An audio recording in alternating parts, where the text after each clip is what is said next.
but being able to provide something that's new to the world and that can solve some of the problems that our education system can't solve, that our NHS system can't solve as well, was more useful for me. And I found creating my own business and going forward that way as an entrepreneur and a business owner was the way in which I could have the most impact.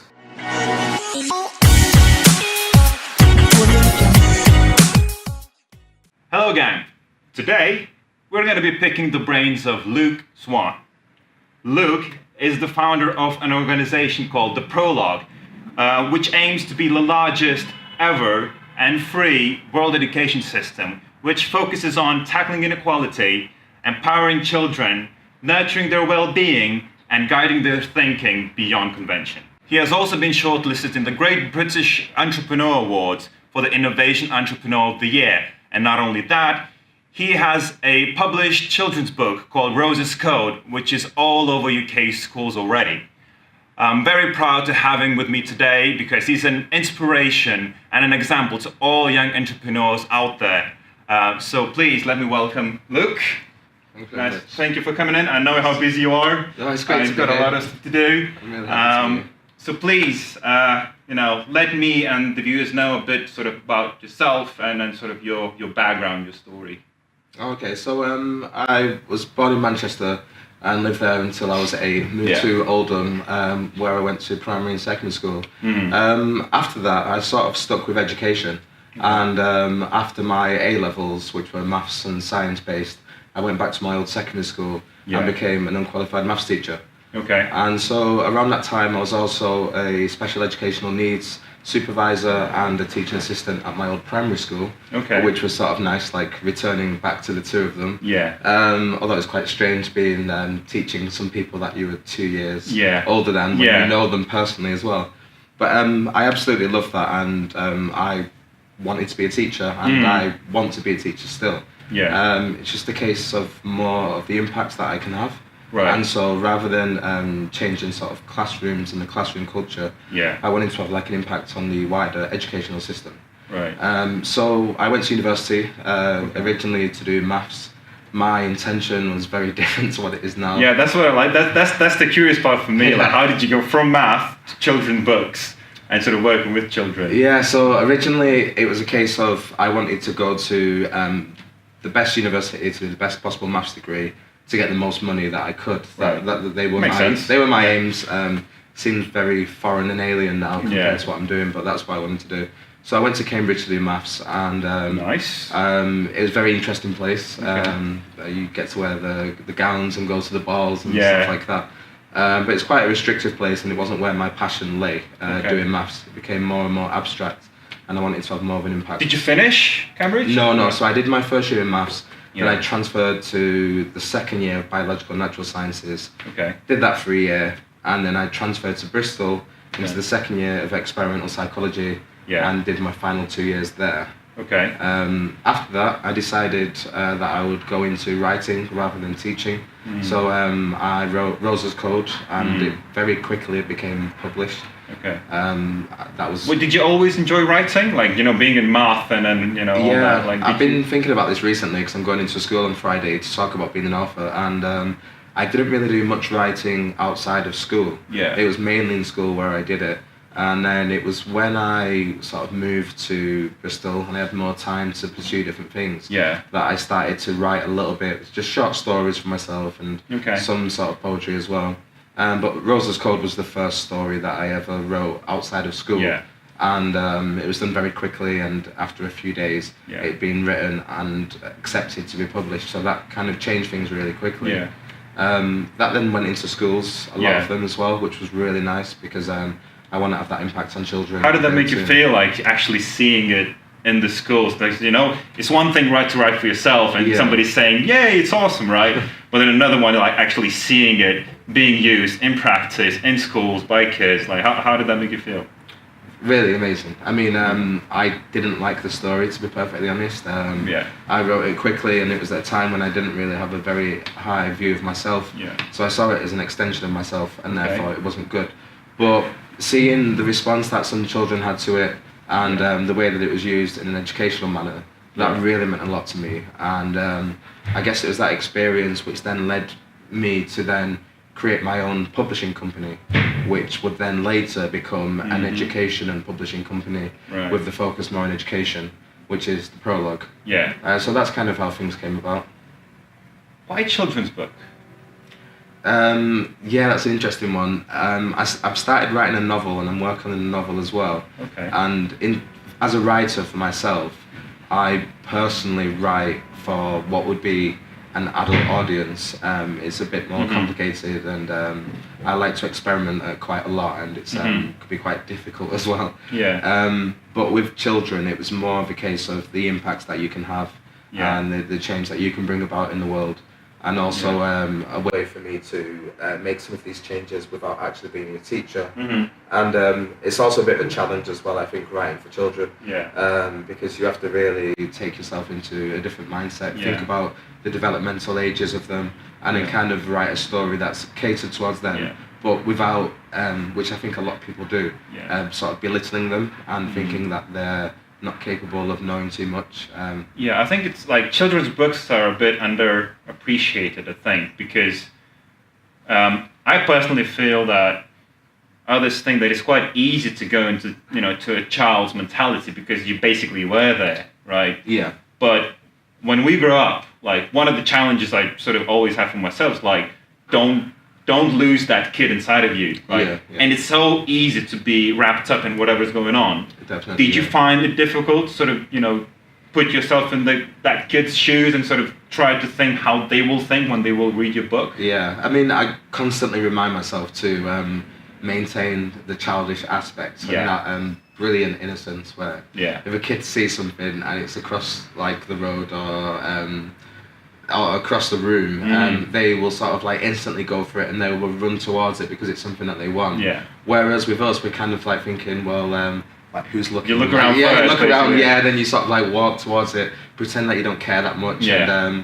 And it's a shame that we lose those things and we lose a lot of creativity as well. True. So I try to remind myself to maintain that aspect. Yeah. But at the same time, I'm just quite a childish person as well, and I think constantly working for children or being around children and interacting with them and really listening to what they've got to say and their ideas and needs, it makes it like a lot easier for me.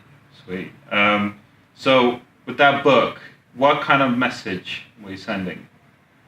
The message was about self-acceptance. I wanted to write a story that was kind of near universal. Okay. And so I wanted to tackle something that I think a lot is like an issue for a lot of people. Obviously, there are some people who go through it much more than others, much more than I have, for example. But I think the idea of like accepting the self, once you can do that, there's this more sort of unified sense of self. Yeah. And then that in turn affects your personal life, your interpersonal life, your work life, educational life, your social life, and all these things. So I wanted to do something that was like that, and the publishing company, Springboard Stories, said that they wanted a story on the theme of codes. So rather than doing spy codes or computer codes, I wanted to look in the way that we can explore codes, and then I thought about our DNA and the genetic makeup of ourselves. That's interesting. And that's a code in of itself, and to show children that we are this kind of... Because that's that's a difficult topic, For me, growing up, DNA was something that I would even afraid to look at. And if you manage sort of to present that in a way that children actually understand the code, as you say, that's impressive. That's really powerful. It was really great to do that. And I think my biggest influence for that was Philip Pullman. Okay. So I had never been introduced to his work, and then when I was at university in Bristol, I was just walking down the street at night time, completely dark, no one around. I saw this book just discarded on the floor, and so I sort of looked around to see if anyone had dropped it. There was no one there, so I went up to it, picked it up. Didn't look like something that I would read, to be honest. It was more sort of fantasy, and it was more aimed at like young teens. But I thought, the fact that I'd interacted with it and found it in this way means like I should read it. Yeah. So I read it, and it was I've read lots of like classics from like adult authors and stuff like that, but this was the most inspirational one because he made a very interesting sort of adventure story, which was exciting for most people who read it. Right. And then he brought in all these ideas of like quantum physics and like multiverse and like theology and all these things that you would never expect to be in there. But he managed to do them, and it was the way that he did them which made it so compelling. And so I said to myself, like, that's the standard. That's what I want to do for younger children. Nice. That's an amazing achievement. Like, I would never be able to do that, you know. But unless you tried, I'm guessing. It is a way of like you decide what you want, and there's, I think, knowing myself in well enough, I think I wouldn't have the drive that I should do to, you know, do the best to my best capabilities. But I'm just happy there are people like you that actually manage to do that. Now you are a business owner, right? Prologue is your business. Surprisingly, yeah. Have you ever thought about actually owning a business before? Like, do you ever think that this is the road you want to take? I thought about it quite a bit. I thought that I definitely don't want to take that route. I've never been really a fan of the business world. It's never something. It's never been something that's interested me that much. So I'm quite surprised to find myself where I am, operating in the way that I am. Yeah. But again, it's just about impact, and for me, creating the kind of social impacts that I want to do. The tool that is best to do that is education, and I could do that in a classroom. I could try and be a part of the government, although I'd be rejected outright. And I could try to make some changes to the system in that way. And I will still try and make pushes and do like sort of petitions, and if there are any marches related to education, I'll do that. But being able to provide something that's new to the world and that can sort of solve some of the problems that our education system can't solve, our NHS system can't solve as well, was more useful for me. And I found creating my own business and going forward that way as an entrepreneur and a business owner was the way in which I could have the most impact. So that's why I went there. So do you see yourself as an entrepreneur nowadays? Yeah, I definitely. Or do you see more yourself still like as a teacher, or sort of all of the above? Like, what like when people ask, what do you do, or when you have to, like, you go onto LinkedIn, you have to put a title on. Like, do you feel like, do you know what, I am an entrepreneur? Yeah, I do put that. It's not the first one that I put, and I put several. And this is something that I sort of promote to children as well, but I think it's worth promoting to adults. We do a lot of things. We're really complex beings, and we have so many different roles. I mean, like, what would you say your title is? So, entrepreneur is one of those words that I'm sort of very afraid to use. Yeah. And one of the things that I keep asking all my guests is, what's your definition of entrepreneur? Because it's so overused. You know, if you're on Instagram and if you even have an idea inside of it, I'm an entrepreneur, right? Yeah. So my definition of it is, until you execute it to a point where it makes impact, you're not an entrepreneur. Yeah. Right. That is mine. Like, you need to have the impact, not necessarily profit, right? But like, you need to impact people on a level that you expected initially. Yeah. For your idea. And I'm amazed like how many different definitions are there for every single person, right? So it's definitely not restricted. Yeah. So I'm really curious, sort of, what's your definition of entrepreneur if you see yourself as one? So what would it be? What do you think? So I do see myself as one. I've never tried to define entrepreneur. So it is a bit on the spot. Yeah. Which is good. So I guess in my opinion, an entrepreneur is someone who has an idea that they can use to bring about change in the world via the medium of business. Yeah. So it's kind of so perhaps someone who's at the earlier or smaller stage of business who wants to create some change. They've seen some sort of problem or some way in which they can sort of profit from something, and then they've gone and tackled that. Yeah. But so like on my LinkedIn, there's social entrepreneurs there. I do put social entrepreneur. Yeah, definitely. Yeah. Oh, I like that. Yeah, it's a different take on it as well. Yeah, so I'm not for profit. So well, it is kind of for profit actually. I'm moving to a community interest company, so you kind of do make profit. But I never see it as making profit. Any profit that does that does happen goes back straight into it. Yeah. But I put director of the prologue first of all. I considered putting directee in that I'm directed by the children, but I didn't do that. But another one is children's advocate or an ambassador for children. I think that's a really important one for me. And then just still considering myself a writer is important, and a teacher as well. So they're some of the other things that I would put too. Yeah. So what do you sort of hope to achieve with Prologue at the moment? So I don't want to say end goal, but like what's your current vision for it? So I'd like a world in which children's needs and voices are heard. The things that they want to create in the world, the ideas that they have are actually enacted, so that they can be contributing members of society. They can be more empowered. They can be happier as well. And I think that'll benefit all of us. And as they grow up, if you sort of put in the mentality from a young age that you can create change in the world, in other people, and also in yourself, that'll just be reinforced over time, and then we'll have this class of people essentially who do believe that they can make change because they can. Whereas at the moment there are so many people who have brilliant ideas and who have needs which needs to be fulfilled, but they're not being met. So I would like to create the largest free world education system. I'd like it to be something a bit like the NHS or how it has been recently, but completely free, not privatised, and in education and globally as well. So for me that consists of like online resources, which is easy to do first of all, but then also just opening my own schools and then getting the educational model that I have and will test and will change into as many schools as possible, and just supporting like people, schools, charities, like governments, just everyone really, for anything related to children, and then we can expand and look at adults who come second. And it's a lot of hard work, isn't it? Like on a daily basis, especially when you have your own business, and sort of on the search, it has such an important role because you're responsible for the education of children, really. What would you say is, what do you love the most about what you do? Like what gives you that drive, that fire to, even when you're like waking up ill, unmotivated, like what gets you going still? I consider it my duty to improve the lives of all children to the highest degree that I can.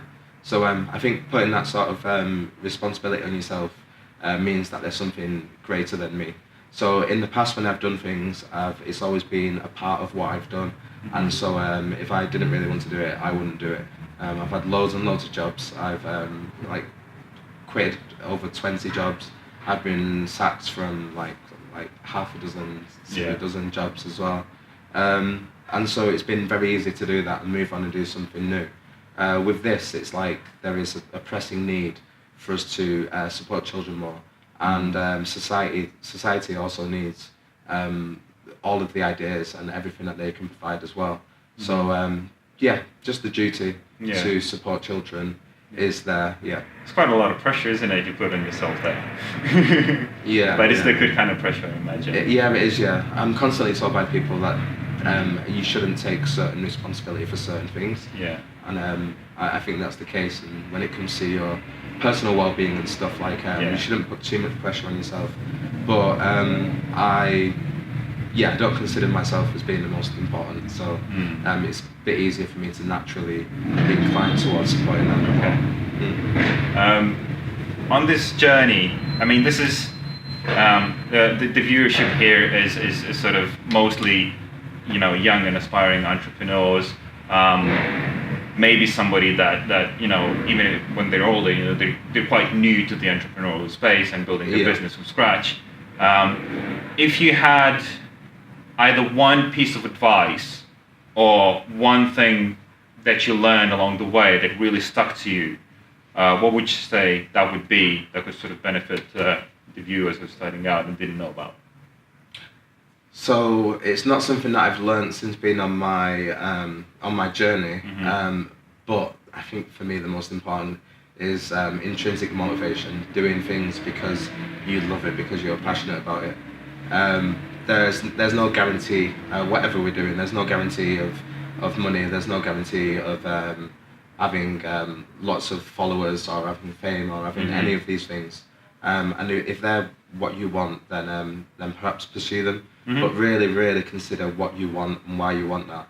And when you're working on that, like, it doesn't seem like work whatsoever. Yeah. So like when I get up, I really love what I'm doing, and I'm constantly driven by it. Whereas in the past, I can just give up easily.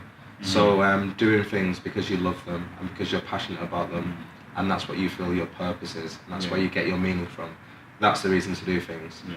Look for it, search for it. You won't find it straight away. And when you do find it, just go with that and go forward. And it kind of becomes just a part of your life. It's just your daily life. It's not like I'm going to work. I'm just living. Yeah, definitely. Yeah. It's a good feeling. I discovered that very recently as well, and that's the reason as well. Like, one of the biggest reasons I'm doing this as well, to help others get to that feeling, because it's like, you can't describe it really. It's priceless. But like, once you feel it, it's definitely amazing, isn't it? And it's really great that you're here to sort of share that with so many people as well. So like, what was yours then? So was that related to your actual business and being an entrepreneur, or related to sharing insights? Well, my main business, Hoops Connect, is based on helping people discover, manage, and organize a variety of sporting events.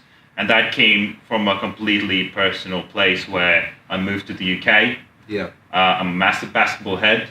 Yeah. Right. And I couldn't find anywhere to play or any person to play with, because it's just not a popular sport here. Yeah. And I was like, why are there these boundaries, right? I did find one place, and it was through Gumtree, and I was like, that's not right. That's just not right.